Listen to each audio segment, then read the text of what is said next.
Greetings. This is Skylar Saunders Singh. What's current? Talking about God. Talking about God. Can we talk about God for a moment? Can we talk about the Lord? Some people's Savior, some people's Father, some people's refuge. At least for Fani Willis, Madam District Attorney of Fulton County in Atlanta, Georgia. She went to the mountains. She says she went to the mountains. She asked for God's guidance, assistance, and assurance to indict people like Donald Trump and Young Thug and others. Said it was a mission from God himself. Told her to do this. Gave her the impetus to do this. Gave her the power, the glory, and the honor to do this. Well, she gave him the power, the glory, and the honor. But she was sent by God, by her own lips, by her own words, saying that she was supposed to indict these individuals. Now, it's very questionable. Very questionable. I'm an atheist. So she's not talking to God. She's just speaking words out, or she's talking to herself in her head and not saying any audible words. That's a prayer. And that's what she did. Excuse me. That's what she did. She prayed. She prayed for the fact that she could have, as a prosecutor, the power to make sure that these individuals be brought to justice in whatever way they can. Because they're still not found guilty yet. They haven't even been convicted yet. They have not been found guilty. No convictions. But I just saw pop up on screen, Donald Trump arrives in Atlanta to be booked in jail on charges he tried to steal the 2020 election. Was that a prayer answered? Do you pray to God for, to possibly bring people to justice?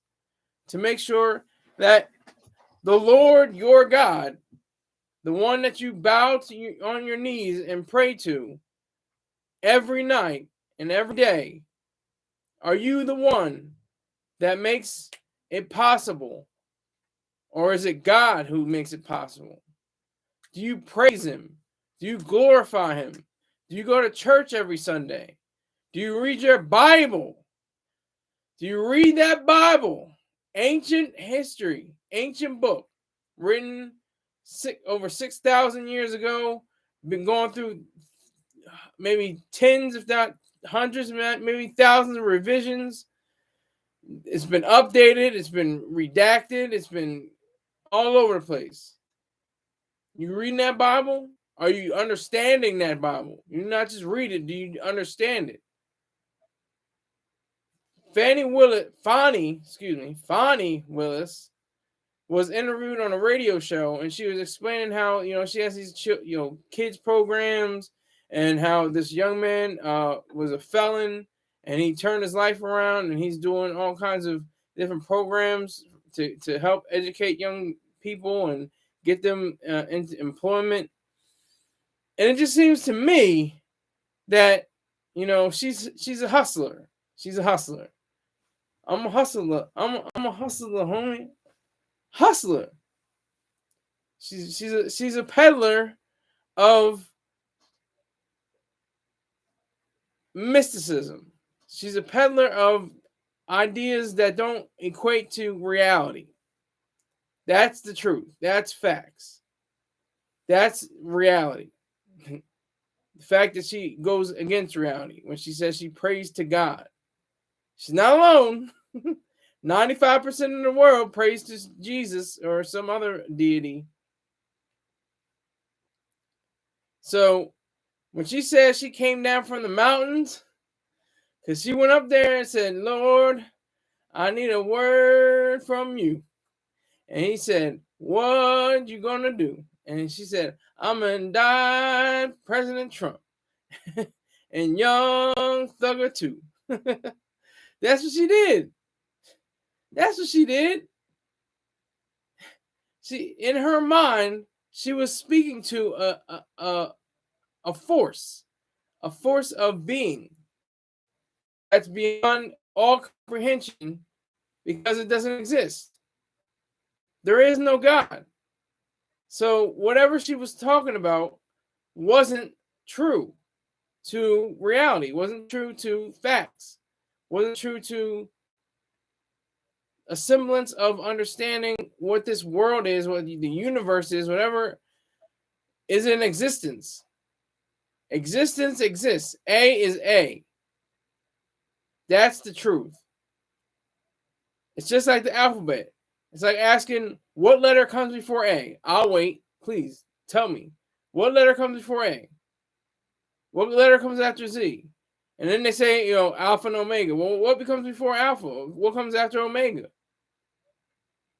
Why would you care? Why? That's the thing with God. It's the same thing as saying there's a God. Why would you care? Wouldn't you be concerned with what exists and what you can sense with your five senses? Wouldn't you have more concern with the truth and what's going on in the world around you in your own life? Fani Willis, Madam District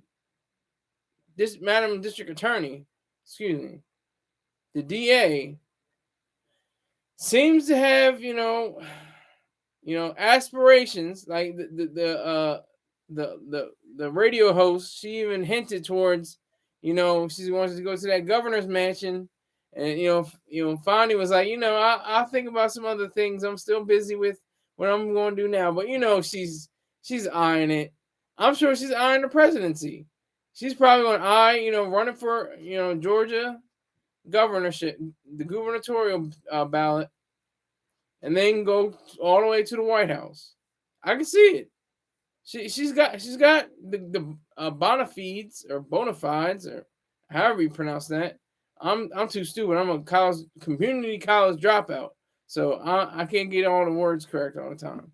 So she has a degree from Howard University, where she graduated cum laude in 1993. She also has a law degree from Emory, which is a Juris Doctorate. So she's got the back, she's got the hardware she can put up on her wall, the diplomas. She's got them. But the thing is, the issue is, did she talk to God? Did she talk to God on those nights where she had to study all the way up to 2 o'clock in the morning just to get that term paper in? Did she talk to God on those nights? Or was that her own willpower to push through, have those extra cups of coffee and, sharpen those pencils and make sure there was ink in those pens? When she was studying, to pass the bar. When she was going up for the bar exam. Did she have God on her side then? Tell me. Let me know. Please. Let me know. I would love to figure that out.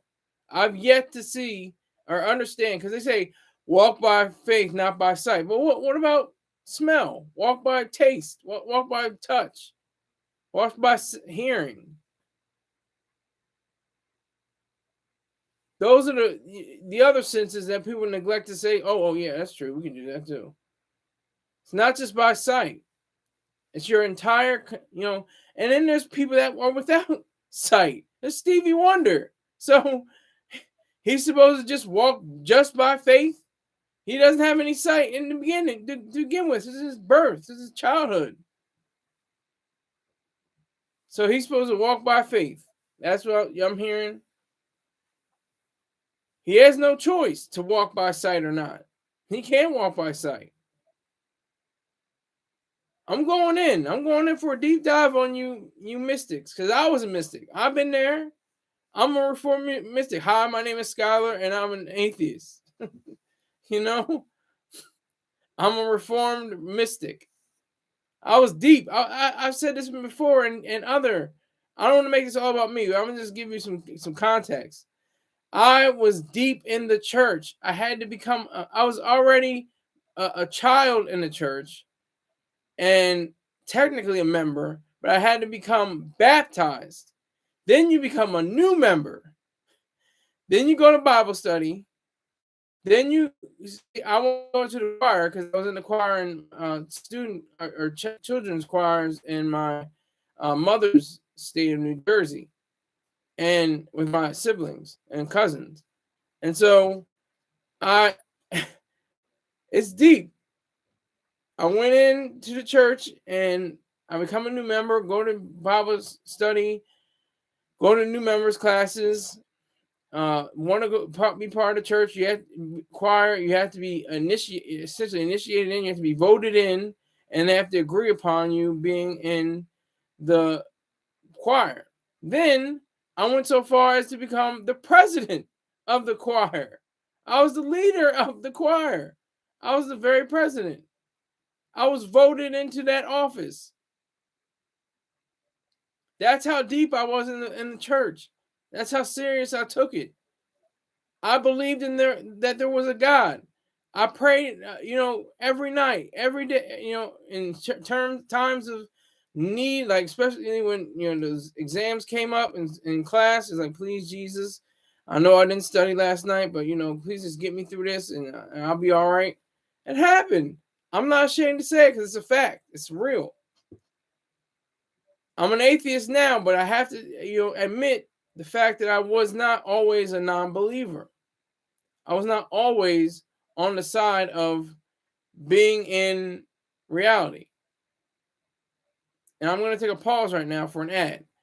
If you want to listen to great sounds, great tunes, go to and subscribe to Spirit Smooth Tunes on YouTube.com. He's got an array of R&B, Quiet Storm, soul, smooth jazz, all kinds of great material, all kinds of great music that he has in store. Spirit has in store. So before I say anything else, make sure that you subscribe to Spirit Smooth Tunes on YouTube.com.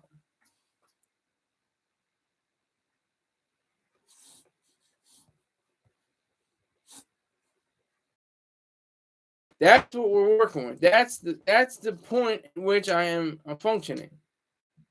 That's where I am right now.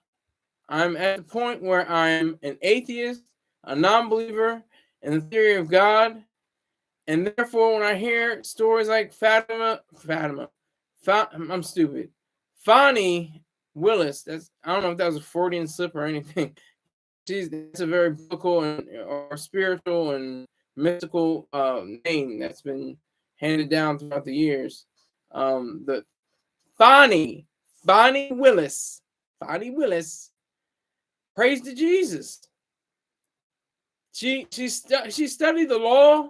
She studied everything that man has devised. Man has not just man, but mind, thought. That's when we say man. It's man-made. Well, it's mind-made. A mind made that.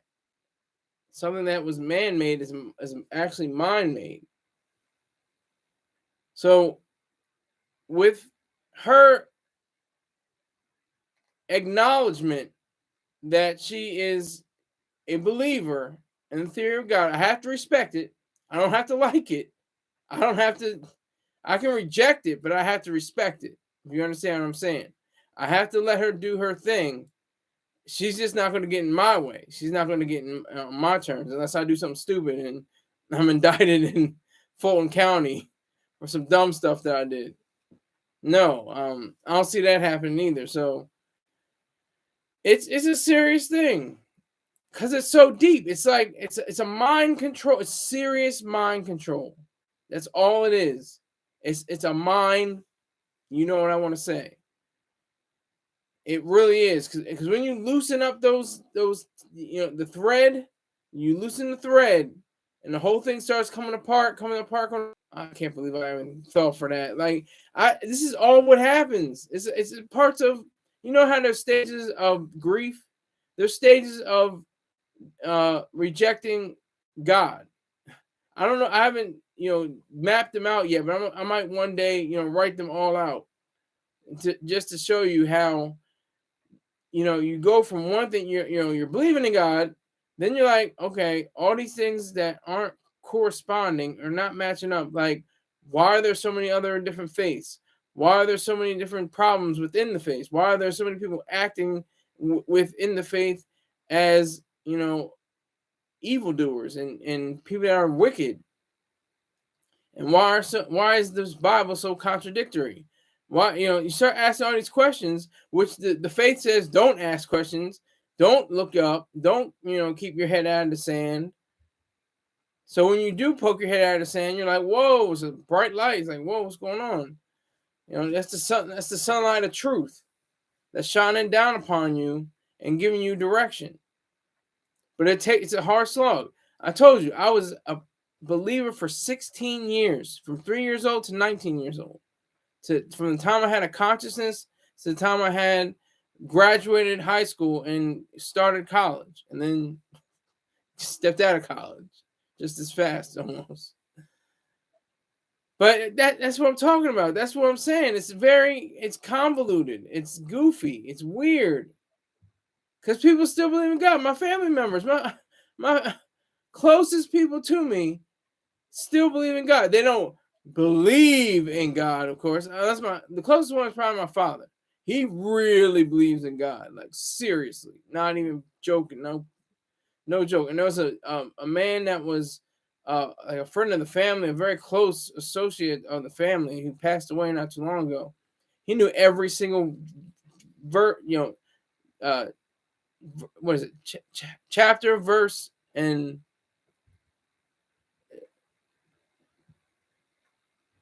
book, chapter, and verse. Yeah, I'm trying to remember. See, I'm trying to get back on track.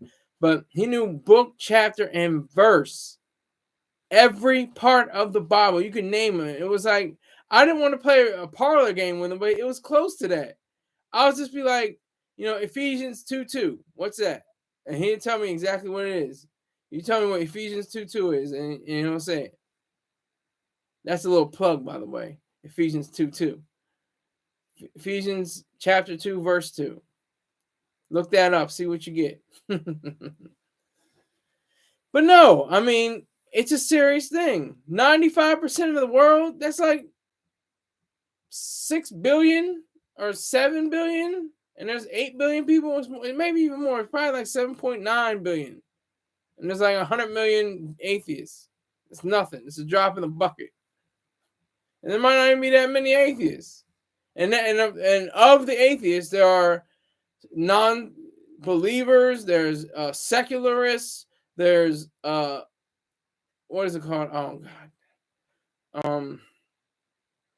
People that are believe but have skeptics. There's Stoics. There's so many others. Trying to think of what they're called. Agnostics. Those are the people I have the most problem with. I don't have the problem so much with the people that believe in Jesus or Muhammad or Moses or any other deity, a tree. If a tree exists, though, it's a dead tree, a tree that's no longer there. The spirit of the tree is gone, but you still believe in it and you pray to it, whatever. It existed at one point when God never existed, and it's wreaked havoc upon the world for centuries, for millennia, actually. But anyway, agnostics are the worst, I think. They're worse than believers. I don't have a problem so much with believers, but agnostics are on the fence. They're not sure. They don't have the cojones or the ovaries to say, well, this is certain. There is no God. They're saying, well, you can't say there is a God or there isn't God. There could be a God. I'm not sure. I'm not smart enough. Well, I'm not smart enough, but I'm still a non-believer. I'm still an atheist, and I know better. I know through the philosophy of Ayn Rand and the philosophy of Mr. Troy Star Terrain.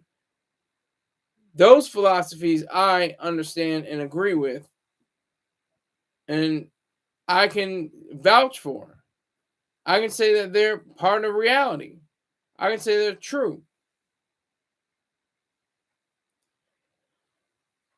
But this DA Willis,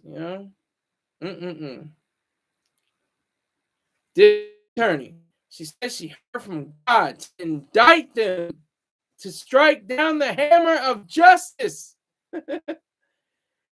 Trump had to give up 200 racks just to get bailed out.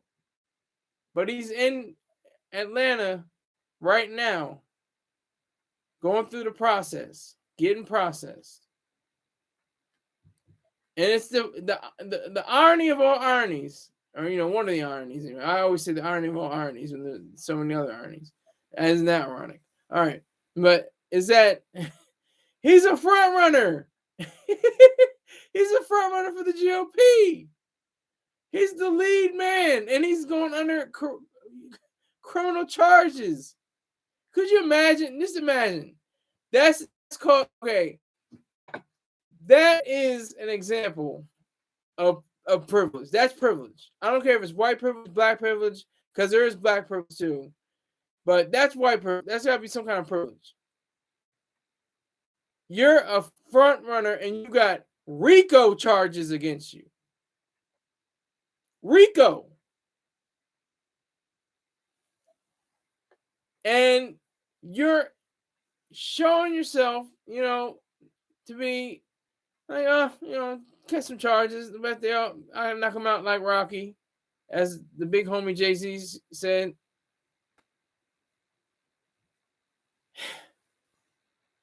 It's goofy. It's a goofy world. It's weird. You would not be able to write this. There's no way. They wouldn't. You could write. Anybody can write anything. I'm saying, but they wouldn't be allowed. You wouldn't be able to publish it. They'd be like, this could never happen. This can't be. This is science fiction. This is fantasy. You couldn't write it under a political action thriller book. It had to be filed in a fantasy aisle. Complete science fiction aisle. You couldn't write this. This couldn't have been written. You couldn't write a man with multiple charges against him leading the GOP for presidency of the United States again. Anyway, I'm talking about Fani. Excuse me. District Attorney Willis. I'm calling her Fani like I know her. Like we're friends or something. But no, it's weird. It's a goofy thing. It's very goofy. It's a strange world. Because like Trump, I don't think he believes in God. I'm pretty sure I can say he doesn't believe in God. It doesn't take much intelligence to not believe in God. It doesn't take much intelligence at all. I'm stupid, and I don't believe in God. Very smart people do believe in God. Geniuses, genius level, brilliant people believe in some kind of deity. That's a fact. Very smart people do. But with so much that is already on the table, we have to understand what Fani Willis was really saying. She's really sick. Excuse me.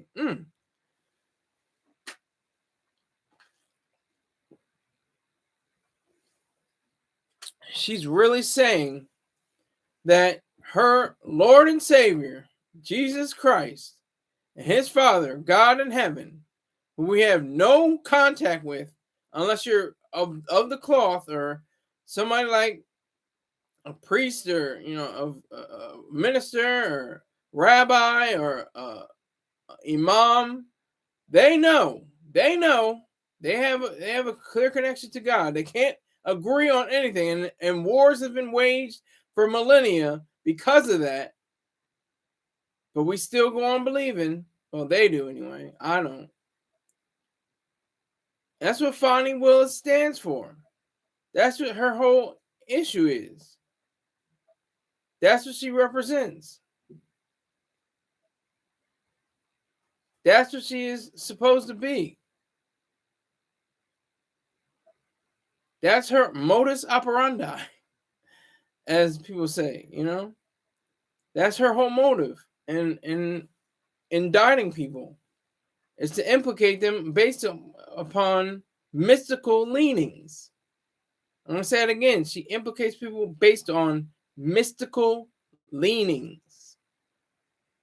It's not on facts, not on truth, all the way. I mean, she does. She deals with facts and truth. But then, of course, like everybody else that's a believer, they have to mix it. They have to mix it with the truth and reality and facts with the mysticism. They have to put in, they have to compartmentalize. Say, okay, this is today. Okay, I gotta be, it's Sunday. I gotta go to church. It's, Lord's Day. And then Monday, okay, I hate Monday. It's work, and I'm not supposed to work. I'm supposed to be living in Eden. Let's go back to Eden, live on top of the world. I don't want to say anything else because I get a copyright strike. But I hate Mondays. Monday blues. It's terrible. I have to work. I have to do all this. This is awful. Then the rest of the week, all the way till Friday. Woo! Friday, I get my check. I get my deposit. I get paid. I get to go out and have parties and have drink and smoke and have a good time.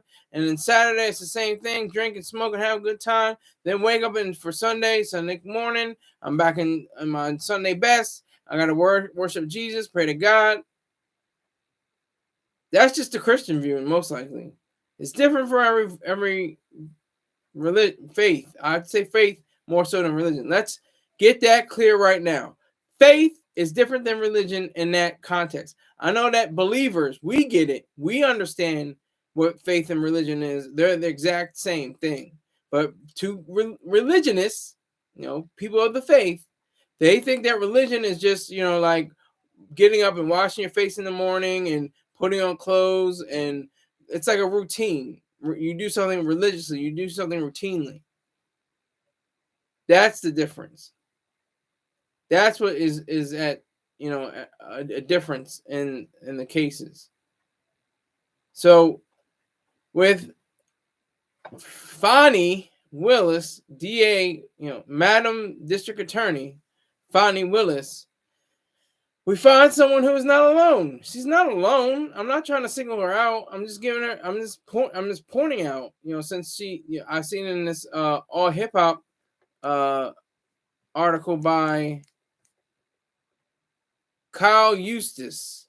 He wrote this article talking about how the title is Fulton County DA says God told her to indict Donald Trump and Young Thug. She doesn't look bad. She looks pretty, well kept together. I think she's in her 40s, maybe early 50s. I can actually look it up. See her age. Let's see.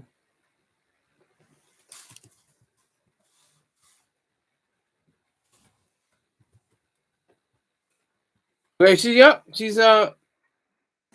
51 or 52. They don't have her birth dates, her month or day, just age. She's either 51 or 52. Okay, so she, I think she's still single. Is she ready to mingle? Let me see. Hold on. Oh no, they divorced. Oh, she's single now. She was married. She has 2 daughters with her ex-husband, Fred Willis. They divorced in 2005. Oh no. I ain't trying to push up on her. Right? Let me try to say that. Let me make sure, I'm not trying to push up on her. Let me make that clear. But in all, summing up, all in all is all we are, is, the late great Kurt Cobain said. She's a believer. I'm not. I know that she is more attuned to indicting people based on facts and figures and reality and truth, more so than prayers and mysticism and falsehoods and revelations. So I have to respect her for her beliefs, but I don't have to accept them. There it is. All right, 30 minutes passed. You know what time it is. It's time for that ruler of the kingdom of the air. That's what time it is. Yes, folks. Yes, children. Come on in again. I hope you stayed on. Don't click off. I see there's 0 in the viewership anyway. I'm still going because I know I had the rebroadcast. So before I go any further, let me do another ad. Subscribe to Spirit Smooth Tunes on YouTube.com. He is a professional spirit. He does great work with the different music selections that he has. He's building his numbers up based on subscribers, and you have to look him up. You have to subscribe to Spirit Smooth Tunes on YouTube. Okay. .com. Okay. All right. What can I say that hasn't already been said 1,000 times? I've driven this story into the ground so hard. It's already, grown roots, But I want it to be said that there's a chance for you to grasp the story in different ways. You can grasp it as a non-believer. You can grasp it as a believer. I give that option. I open the door for everyone to read it and to understand it and to see what is true or not, to see what parts of it are factual and of substance and others that are not. That's what I want to delve into. That's what I want to dive into. That's what I want to convey to the reader. And my main man, Ralph Anthony Garcia, did an excellent job with the audio. Excellent job.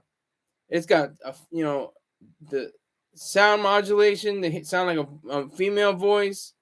He's got a fully fledged, produced package that goes along with it. I'm just proud of him. I'm proud of myself for writing it. Got to pat myself on the back for that.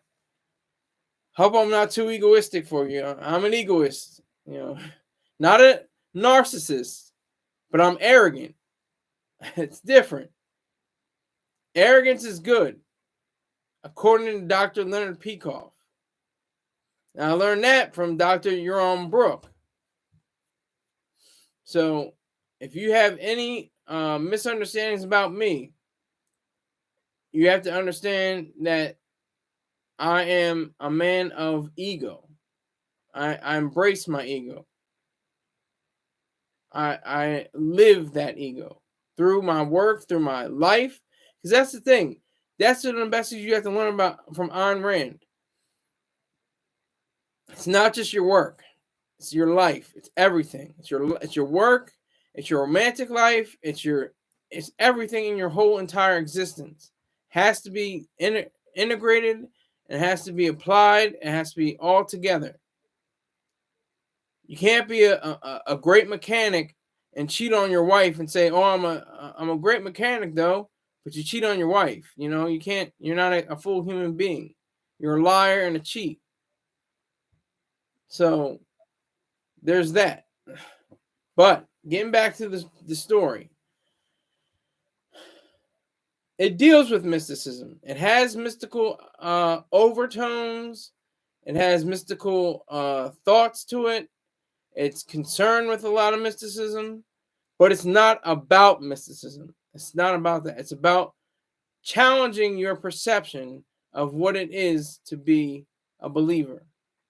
You're challenging your perception of what it is to get a better comprehension of a person, a birth child, a newborn, an infant, and what their identity is, and that infant's father going on a quest to understand better what his son is to him and what he is to the world, and understand the reasoning behind why he was born, where he was born, for what reason, why he has a strange birth date, what the birth date corresponds to. It's all has to come in at the same time. All of it has to fit. So when you have all these people come into your life and they don't understand the book or the story, I always say the book. People always say, "Oh, you got a book, you got a book." No, I got a story. It's just a story. It's just a short story. Over 3,300 words. That's it. If you can read 3,300 words of, a text, you can read 3,300 words of this book, this story. See, I gotta hit my own self. This story, this short story, and to be exact. I always get confused anyway. I mean, there's a difference between a novelette and a novella. It's very close, but there is a distinction. And they're close to being novels. What is a novel? Novels over what? 200, 300 pages? And it can go up to 1,000 or more. So that's the driving force behind the short story. The fact that it has that mystical idealism to it, but it's not pushing mysticism. It's not making it available. It's a questioning phase. It's like saying, well, if this is true, then why isn't this true? If this is true, then why isn't this true? And it goes on along the line, goes all the way down the line like that. That's what happens. That's how you know that you have a short story that gives off an understanding of what you're supposed to know and if you don't know. Because some people don't know all about Jesus. I mean, some people have grown up in the church for 60, 70 years and don't know anything about Jesus, why he died, where he died, what the mount was called, anything like that. They just know, I believe in Jesus. That's it. That's all I gotta know. I'm going to heaven, and that's it. That's all I gotta worry about. And to some people, that's fine. But to others, we tend to say, wait a minute, where are the facts? Show me the facts. Just like the Carfax. The fox that, where's the Carfax? Show me the Carfax. Show me the life facts. See, we have that impetus in our mind. We have that idea in our thoughts to say, show me the Carfax in real life. Like you want to see about this vehicle. You want to see its history. You want to see if it has been in a collision or something happened to it or the transmission went out. You want to see the Carfax. So why aren't people seeing the life facts? Why aren't people saying, okay, I got to learn about this thing called Jesus. I got to learn about this thing called Muhammad. I got to learn about this thing called Moses. Everything in the Bible's true. Everything's real. Everything's corresponds with reality. And that's the worst part of what happens in the world is that we get cynical. That's another thing. There's agnostics, there's cynics, there's stoics, there's skeptics. And the worst of all, of course, are the agnostics. Because they're on the battlefield, crawling on their bellies to one side and then crawling their belly to the other side. So they can't make up their mind. Not because they're not intelligent. They're highly intelligent. They're very highly intelligent agnostics. However, they don't have the wherewithal, the spine, the backbone to give them the ability to not be cowards. And that's this story, just in a few 1,000 words, gives light to the reality of what believers have in mind and what non-believers have in mind. That's the key. That's the truth to what this story is about. Ruler of the kingdom of the air posits that there's something else beyond mysticism. There's something else behind that. There has to be a truth beyond that. And that's what it purports. And that's what it outlines. It gives the reader a chance to understand fully what it means to be a better person, It means to explore. It means to engage with texts that would normally be seen as anathema to faith and to belief systems. That's what's so important. That's what we have to really discover. That's what we have to show. That's what is so important for us to know as human beings.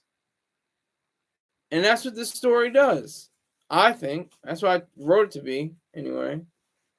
To be something that could be held up as a pathway into a better understanding of each individual who reads it. They can look at it and see it as a mirror and see themselves and say, am I that way? Am I kind of like that? Am I? And on and on. And I may expand it. I may, include more chapters. I may include different ideas beyond what is already there. But for now, I'm going to have the idea of making a better statement than I've ever seen. Because, like I said before, Mrs. Morrison, Toni Morrison, Nobel laureate, says if there's a book or a story, in this case, that you haven't read, that you want to read, you must write it. You must. It's a moral imperative. And like her, she's gone now. And I'm going to be gone soon. I don't got a lot of time left. So she really broke down the idea of putting out into the universe what you really think is true and what you think is right. Doing the right thing and saying the right thing. Understanding each other. Comprehending what each other say and do. That's all we have. That's all we have is our minds. That's it. That's it. That's what separates us from the animals. It's not our thumbs, not opposable thumbs, not the fact that we're the first mammals to wear pants or something silly like that. It's our brains. It's our minds. We don't have the biggest brains. We don't have the heaviest brains. I think whales take that. They have I don't know. I can look it up.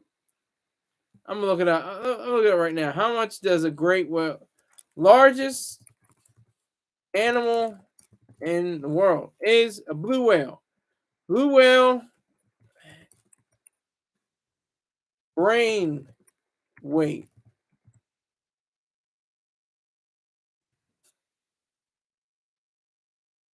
It weighs over 15 pounds. The brain of a blue whale weighs 15 pounds, okay? They're not building skyscrapers. They're not going to the moon. They're not writing symphonies. They're not creating beauty in the world. They're just natural beings of the world that have evolved. That's it.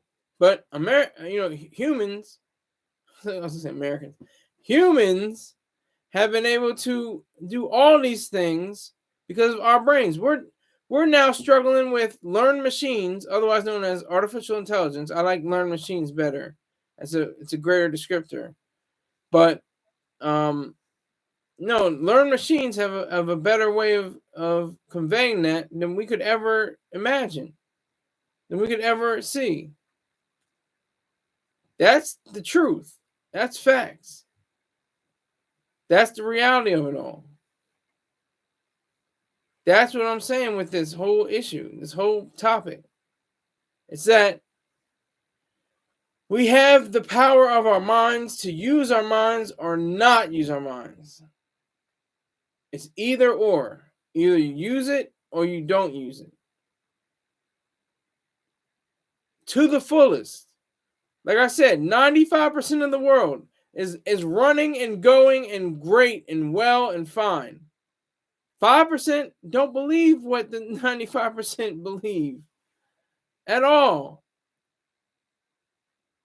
And yet we still have a world because people compartmentalize.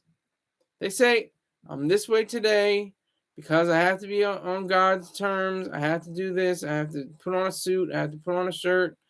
All right. Next day, I have to put on a different shirt. I have to put on a different one. I'm going to watch this TV program. I'm going to watch this pornography. I'm going to watch this soap opera. I'm going to watch this television series. I'm going to read these books. I'm going to, read this newspaper. And still all believe in God. How is that? How does that start? How do you even get to that point? How do we even get to that level? Ruler of the kingdom of the air. Ruler of the kingdom of the air is about identity, quest, exploration, thinking, bringing into reality what others thought to be non-reality, and continuing on with that. That's what is so profound and real about this. And I'm so gung-ho on getting this GAN, Great American Novel, Chapter 1 prize. If I get it, I'm going to say when I get it because I'm that confident. I mean, I have to say when I get it because even if I don't, I have to say when. Just to face my own egoism, not egotism. Egotism is the problem. That's a lot of people say. Well, what's the difference between egotism versus egoism? The tism, the T, the egotism is, complete, narcissism and wrapped up in oneself and not understanding or not recognizing anything other than yourself. You're completely consumed within yourself for no reason, just to do so. No rationality, no facts, no. You could be the worst person in the world and you can say, "Oh, I'm the best person alive." That's egotism. Or you can be like a second-hander, like in The Fountainhead, with one of the characters. I'm not going to name whom, but you can be a second-hander and completely, wreck your life based on you not realizing that you shouldn't go after awards and things of that nature because they're awards. Like, you're not great because you have awards. You have awards because you're great. That's the difference. And that's what I think I have. I have awards. I have 3 awards on Vocal.media. And I'm proud of each and every one of them. But it doesn't make me. I made them. You see what I'm saying? Awards don't make. It's like the shoes. Just like, Michael Jordan. The shoes didn't make the man. The man made the shoes. And now he's a multi-billionaire because of those shoes. Because he made them. He showed the world that he was the greatest of all time because of his ability and his skill. His knowledge of the court shone through every night that he laced up those Jordans. So it wasn't the shoes. They even said in the commercial. It's got to be the shoes. No, Mars. It's not the shoes. Like that's just like the classic. That's the classic lines.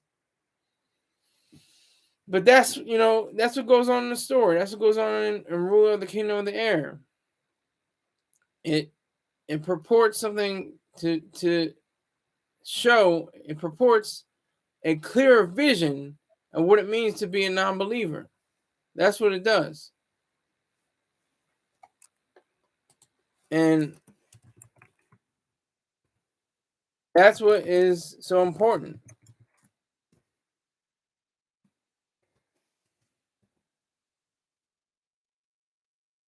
That's what people don't really understand all the time.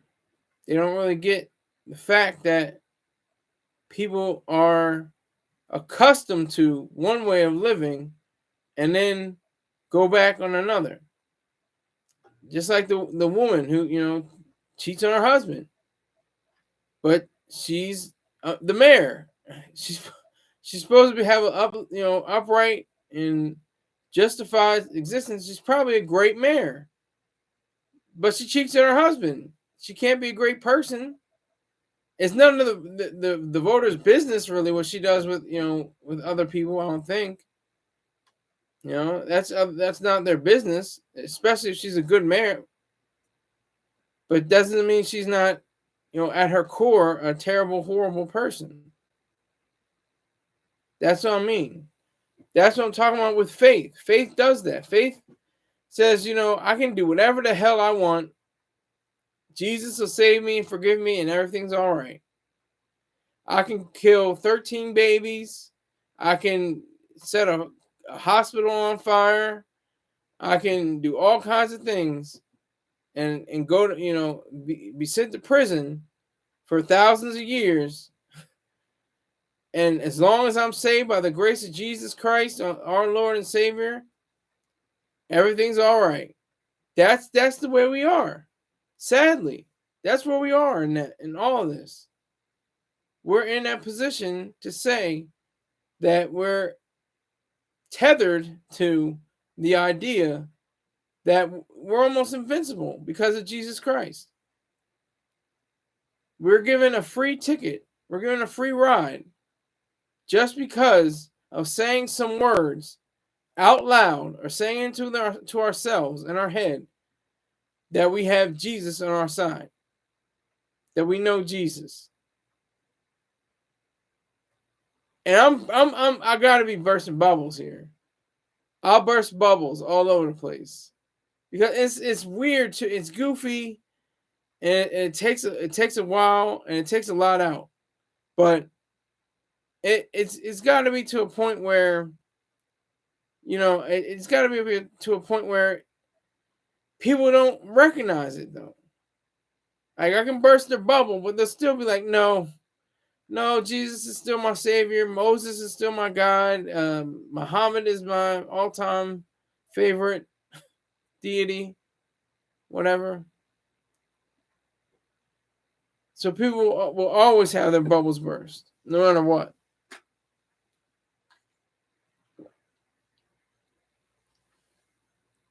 And I have to say, with the amount of people that, you know, take this on and see about what goes into all this machinery of mysticism, thinking of that. It's the pageantry. It's the whole idea how, you know, people will pick Jesus over Santa Claus. This is a weird thing. This is deep. This is deep. Okay. Jesus, let's just say he walked the earth. Okay, Jesus walked the earth. Great. Fine. Wonderful. We know his whole story by Christmas because we had Easter. So we know he was on the cross and he died.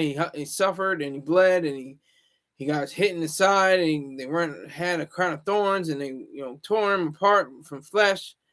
And it was just horrific and ugly and disgusting and awful. But he rose from the dead. He rose off from that cross. He rode out from the grave. He rolled out the stone and ascended into heaven in the resurrection. Came back, showed that he was really there, and to Thomas and Pete and everybody else and these other apostles said, "Look, this is where they put my nails to my hands and everything like that." All right, so we got Jesus. All right, Santa Claus. Santa Claus was invented, you know, in the 19th century, and he was updated, I think, in the 20th century by Coca-Cola. His image was basically about this rotund white man with gray hair and, you know, a jolly spirit, and he said ho ho ho, and they teach him side by side with Jesus. Now, isn't that interesting? Somebody jolly, maybe overweight, maybe obese, happy, not suffering, not on the cross, not worried about life and be in some mystical land, concerned with just making other people happy, making himself happy at the same time. His own selfishness and rational self-interest. But we say Jesus. I don't believe in Santa Claus. Santa Claus isn't real. Well, neither is the idea of Jesus, of him going into heaven and sitting at the right hand of the Father. It makes as much sense as the Santa Claus idea. And much worse. I would take Santa Claus any day over Jesus. I'm just saying this now because by next month, they're going to roll out all the Christmas stuff anyway.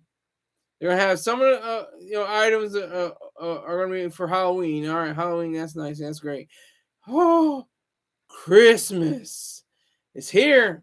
I'm thinking about Christmas in August, like Drake said. I'm thinking about Christmas in August. But I don't have any daughters. That's what he says. Do anything about gifts for their daughters. But it's a trip. It is a trip. It is something that is very trying at times, and just I have to just hold it in, just keep it moving, keep my head up. Understand that, the reason why I wrote this story is because I'm setting out on a quest myself of self-discovery. When the page is blank, you're like, all right, page is blank. Let me put down what I need to put down. It doesn't hurt me. That's a cliche to me. That's something that's not true for me. I just write down whatever's on my mind. Bam. And then we'll go back and edit it, revise it, whatever needs to happen. But I'm putting down whatever comes in my mind. I don't get writer's block. I have had what Ayn Rand called the squirm sometimes. You're stuck on an idea and you're not really sure where it's going to go. And so you have, a moment or a few moments of, what's going on here? What's happening with this statement? What's happening with this sentence? I don't know exactly what's going. And then you get over it because you have a well in your subconscious to know where you want to go. It's all in your subconscious, and then use your conscious to understand what you want to do on the actual physical writing. That's the power of it. But again, non-believers versus believers. It's amazing. I was once there. I was right there. And I just remember little cracks throughout the years. Little, like, wait a minute. Doesn't seem right. That doesn't seem right. But I still believe in you, Jesus. And I just kept going. Okay, that doesn't seem right. And then, boom, hit The Virtue of Selfishness by Ayn Rand. And that just blew all the doors off. And once I read Objective Hate by Mr. Troy Star Terrain, it was a wrap. It was over. It was done. You can box it up, make it a done deal. It was over with. I understood fully who I need to be and what I need to be. So, go out, read Ruler of the Kingdom of the Air. It is a crucial reading, if I may say so myself. It is something that will change your life, possibly. And something that will maybe puzzle you and maybe confuse you. And maybe one day clear up all the things you ever wanted to know, ever wanted to think about, and ever wanted to consider. I am so, enamored by the idea of writing. And United States of America, what do we have? Amendment number 1, the First Amendment, freedom of expression. Write, direct, dance, create, produce, whatever. As long as you're not, using libel or slander, you're all right. So we had a few people come in and out, but right now the viewership stands at 0. the likes stand at 0, that's all right because I have a rebroadcast. This will be rebroadcasted, and I appreciate everyone who will be watching this video. Thank you very much. Once again, I appreciate you. Go read Ruler of the Kingdom of the Air, and I will see you tomorrow. Take care.